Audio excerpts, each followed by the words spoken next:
Nah, saudara-saudara, dari uraian yang singkat ini kita ambil beberapa kesimpulan. Pertama, Isra dan Mi'raj adalah maunya Allah. Kita manusia punya kemauan, Allah juga punya kemauan. Kalau kemauan kita sesuai dengan kemauan Allah, tentu jadi. Kalau tidak, ya tidak. Maunya Allah yang jadi, bukan maunya kita. Nah, agar mau kita dimaui Allah, caranya bagaimana? Mudah saja. Ikuti apa maunya Allah, nanti dia ikuti maunya kita. Dekati Allah, nanti dia dekat dengan kita. Kalau dekat, fasilitas tentu dikasih. Kalau kita dekat sama lurah saja kadang-kadang dapat fasilitas kan. Dekat dengan orang-orang tertentu bisa mendapat fasilitas. Dekat dengan Allah, demikian juga adanya. Sarana komunikasi yang paling efektif untuk mendekati Allah, sholat adanya. Yang kedua, seluruh kejadian dalam alam hanya bisa terjadi karena dua proses. Pertama, yang disebut proses kauniyah, yaitu seluruh kejadian yang terikat oleh hukum kausal, hukum sebab akibat. Kalau begini, mesti begitu.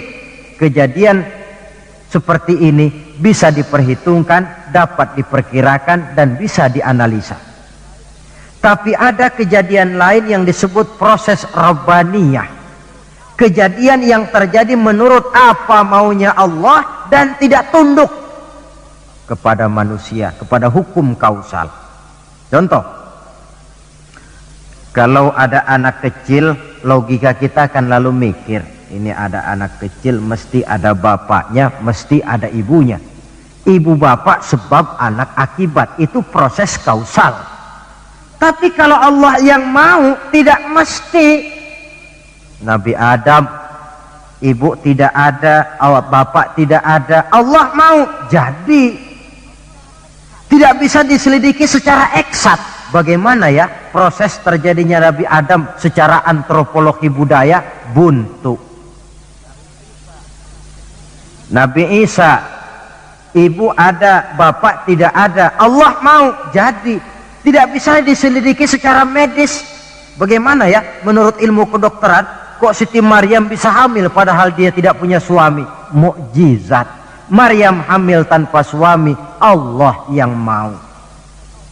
Cuma tentu agak kita sesalkan bahwa di zaman sekarang ini rupanya banyak juga perempuan-perempuan tidak mau kalah dengan Siti Maryam ini. Ini barangkali termasuk mukjizat abad 20.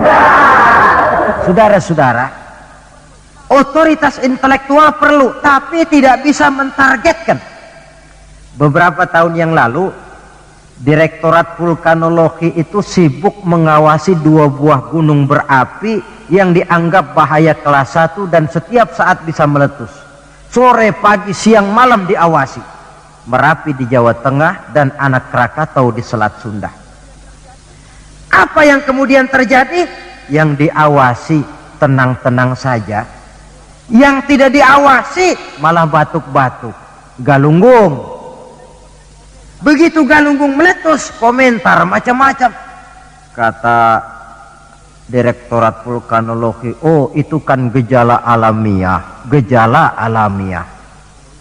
Kata yang seniman, oh itu karena alam sudah bosan bersahabat dengan manusia.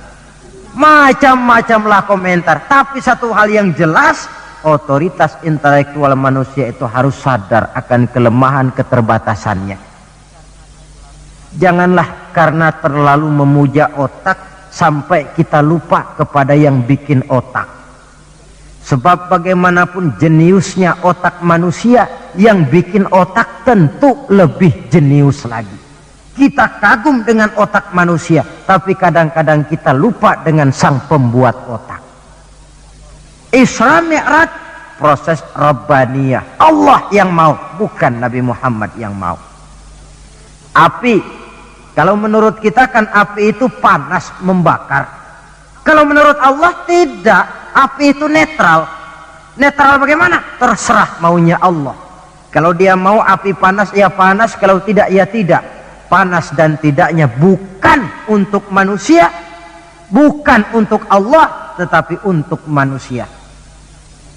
Maka Nabi Ibrahim pada waktu oleh Raja Namrus dilempar ke kobaran api yang menggunung, seujung rambut pun dia tidak terbakar. Sebab apa?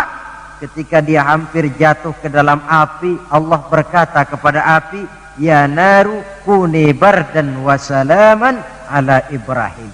Hai api, dinginlah kamu, selamatkan Ibrahim. Api tunduk kepada maunya Allah, seujung rambut pun Nabi Ibrahim tidak terbakar, malah kedinginan di tengah kobaran api. Kasus macam ini tidak bisa diselidiki secara eksat. Bagaimana kok Nabi Ibrahim itu enggak kebakaran di dalam api? Oh, barangkali baca ayat itu tuh yang tadi itu. Saudara boleh coba.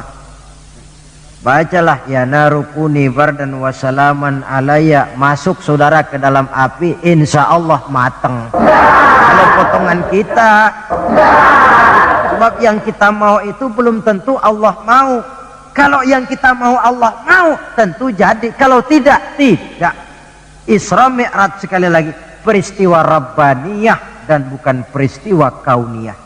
Logika di dalam memahaminya bukan logika intelektual, tetapi logika kemahakuasaan yang mutlak dari Allah Subhanahu wa ta'ala. Yang ketiga, marilah kita berusaha agar setiap gerak hidup dalam dunia ini bernilai ibadah. Sekurang-kurangnya berupa ucapan-ucapan yang baik. Bukankah yang namanya ibadah itu ya sholat ibadah, puasa ibadah, zakat ibadah, haji ibadah, tapi tidak terbatas kepada hanya sekedar itu. Membangun rumah sakit, membangun sekolah, membangun panti asuhan yatim piatu, itu keseluruhannya merupakan ibadah. Sekurang-kurangnya ibadah dalam bentuk ucapan-ucapan yang baik, yang menyenangkan orang dan berpahala kita mengucapkannya. Ini tidak terlalu sulit dan bisa kita praktekkan di dalam kehidupan sehari-hari. Begitu pentingnya soal ucapan, sampai dalam satu ayat Allah menjelaskan, wa qaulun ma'rufun khairun min shadaqatin yatba'uha adza. Ucapan yang baik itu lebih disukai Allah daripada sodakoh tapi menyakitkan hati orang yang menerimanya.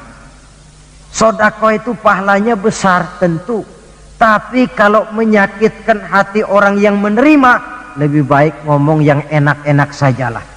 Termasuk ini kalimatut thayyibah, ucapan yang baik.